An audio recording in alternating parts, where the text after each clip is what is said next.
బ్రాహ్మణులకు శుభవార్త. Hindu priest services in USA. విదేశాలలో ఉద్యోగ అన్వేషణ చేయాలనుకున్న ఔత్సాహికులకై అభ్యర్థుల నుండి దరఖాస్తులు కోరుతుంది. సంప్రదించవలసిన వాట్సాప్ నంబర్ 9866155399. నమస్తే, వెల్కమ్ టు అవర్ ఛానల్. నేను పద్మిని. ప్రస్తుతంతో పాటు ప్రముఖ ఆధ్యాత్మికవేత్త, ప్రముఖ ఆస్ట్రాలజర్, అమ్మవారి సేవకులు, దత్త గణపతి ఉపాసకులు మురళీధర శర్మ గారు మనతో పాటు ఉన్నారు. మాట్లాడదాం. మురళి గారు నమస్కారం అండి. మహాదేవ శ్రీమాత్రే నమః. మురళి గారు, దరిద్రం అనేది వెంటాడుతూనే ఉంటుంది. ఎంతో కొంత దరిద్ర దేవత అనుగ్రహం ఉంటూ ఉంటుంది. ఆ దరిద్ర దేవత అనుగ్రహం ఎట్టి పరిస్థితుల్లో ఉండద్దు. అలక్ష్మి యొక్క అడుగు అనేది మన ఇంట్లో ఉండకూడదు, లేకపోతే అసలు అలక్ష్మి అనేది ఉండకూడదు అని అంటే డెఫినెట్ గా మనం కొన్ని విధి విధానాన్ని పాటించాల్సి ఉంటుంది. లైఫ్ స్టైల్స్ మారిపోయాయి, రకరకాల ఇబ్బందులు ఫేస్ చేస్తూ ఉన్నారు. ఈ దరిద్రం రకరకాలుగా ఇబ్బంది పెడుతుంది. అది డబ్బులకి రూపానికి సంబంధించి అనుకోవచ్చు, రిలేషన్షిప్స్ లో కూడా డెఫినెట్ గా ఇది ఇంపాక్ట్ ని చూపిస్తుంది. పెళ్ళి అవ్వట్లేదు, ఏదైనా బ్లాకేజెస్ ఉన్నాయి, డెఫినెట్ గా ఇంపాక్ట్ చూపిస్తుంది. వీటి నుంచి బయటపడాలి అంటే, దరిద్రం నుంచి అంటే లక్ష్మి అనుకోండి, లేదంటే దరిద్రం అనుకోండి, వీటి నుంచి బయటపడాలంటే ఏంటి మార్గం? తప్పకుండా అమ్మా. ముందుగా మీరు అనేటువంటి మాట ఏదైతే ఉందో, ఇక్కడ అసలు దరిద్రం అనేటువంటి మాట ఏదైతే ఉందో అదే దరిద్రమా? ఎందుకు అంటే అన్నద్దా మాట? ఎందుకు అంటే అవును, అసలు ఎవరు ఎలాంటి కోరిక అనేటువంటిది లేదు అనేటువంటి వాడు ఎవడైతే ఉన్నాడో వాడు దరిద్రుడు కాదు వాస్తవానికి.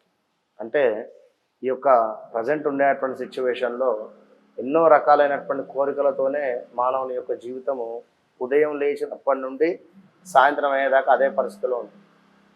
కనుక ఎలాంటి కోరిక లేకుండా వాస్తవానికి ప్రశాంతమైనటువంటి జీవితాన్ని గడుపుతారో వారు మాత్రము దరిద్రులు కాదు అని నేను చెప్తాను. అయితే మీరు అన్నటువంటి విషయంలో అలక్ష్మి అమ్మవారికి సంబంధించి ఇంట్లో కొంత తరచూ కూడా భార్యాభర్తలు గొడవ పడడం కానీ, లేదా ప్రదోష కాలంలో సందర్భం లేకుండా నిద్రపోవడం కానీ ఇంట్లో మగవారు, అంటే సూర్యాస్తమం టైంలో ఈవినింగ్స్, ఈ యొక్క డబ్బు ఏదైతే ఉందో దాన్ని మనం పడుకునేటువంటి మంచం మీద పెట్టి లెక్క పెట్టడం కానీ, పెట్టడం కానీ, గోల్డ్ కానీ ఇవన్నీ పెట్టకూడదు. మంచం మీద ఎట్టి పరిస్థితుల్లో పెట్టకూడదు. ఇక మరొక విషయం ఏమిటి అంటే, ఇంట్లో ఇడిచినటువంటి బట్టలు కానీ, లేదా మన అంట్లు కావచ్చును, కొంత ఎప్పటికప్పుడు శుభ్రంగా చేసుకునేటువంటి ప్రయత్నం చేయాలి. ఆగ్నేయ మూల ఏదైతే ఉందో, ఆగ్నేయ మూలలో ఉండేటువంటి కిచెన్ ఎంతో నీట్గా ఉండాలి.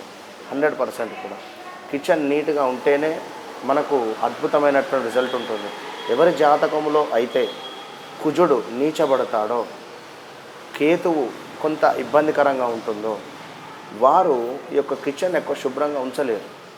వీరికి ఏం జరుగుతుందంటే, వీరింట్లో ఆర్థిక పరమైనటువంటి ఇబ్బందులు హెవీగా ఉంటుంది. ఖచ్చితంగా కిచెన్ నీట్గా ఉండాలి. అయితే 100% ఖచ్చితంగా కిచెన్ కానీ, సింక్ కానీ, ఆగ్నేయ మూల కానీ కుదిరితే శుక్రవారము ఆగ్నేయ మూలలో చిన్నగా ముగ్గు వేసి దీపాన్ని కూడా పెట్టచ్చు.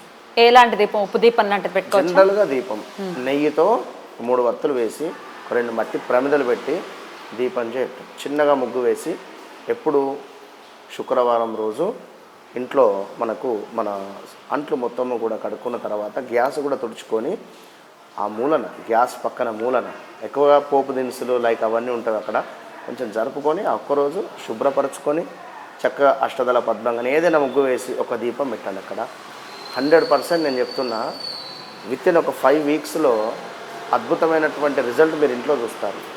ఎంతో ప్రశాంతమైనటువంటి నిద్ర మీ పిల్లలకు పోతారు, మీ భార్యాభర్తలలో గొడవలు సర్దుమణుగుతాయి, అండ్ మనీ రిలేటెడ్ బ్లాకేజెస్ ఏమైనా ఉన్నా కూడా ఎంతో కొంత రిలీజ్ ఉంటుంది. అయితే ఇంకా ముఖ్యంగా ఏమిటి అంటే, ఎవరైతే ఇంట్లో తరచూ గొడవలు పడడం కానీ, కొంత ఈ యొక్క నాన్ వెజ్ ఇలాంటివి వస్తువులు ఎక్కువగా కూడా తినడం వల్ల కూడా ఏం జరుగుతుంది అంటే, ఒక రాక్షసత్వానికి గురయ్యేటువంటి పరిస్థితి ఉంటుంది. ఎందుకంటే ఇప్పుడు వాస్తవానికి మనం అంతా కూడా సాత్వికులం. ఆవు నీళ్లను త్రాగుతుంది, కుక్క నీటిని పీలుస్తుంది, గతుకుతుంది నాలుకతో. మరి ఆవు నాన్ వెజ్ తినదు, కుక్క కానీ సింహం కానీ నాన్ వెజ్ నాలుకతో గతుకుతుంది నీళ్ళు, కానీ అవి మనకు మాంసము తింటవి అవి జనరల్గా. మరి మనము ఆవు లాంటి వారం, మనము కూడా వాటర్ను తాగుతాము, నాలుకతో గతకము. ఓకే, కనుక వాస్తవానికి మానవ జన్మ అనేటువంటిది ఆవు లాంటిది. మనం అందరము కూడా సాత్వికంగానే ఉండాలి. నాన్ వెజ్ తింటే ఏం జరుగుతుందంటే శరీరంలో కొన్ని ఇంబ్యాలెన్స్ అయిపోతాయి. కోపం కావచ్చును, లేదా ఈర్ష్య అనేటువంటిది కొంత పెరుగుతుంది ఎక్కువగా. ఒక క్రోధానికి గురవుతాం. అందులో లేడీస్ తినడం వల్ల భర్త మీదికి ఇంకా ఎక్కువగా కూడా కోపము చూపించడం కానీ, నువ్వెంత అనేటువంటి మాటలు ఇవన్నీ వస్తవి. కనుక ఇది ఒకటి గమనించుకోండి, ముఖ్య కారణము.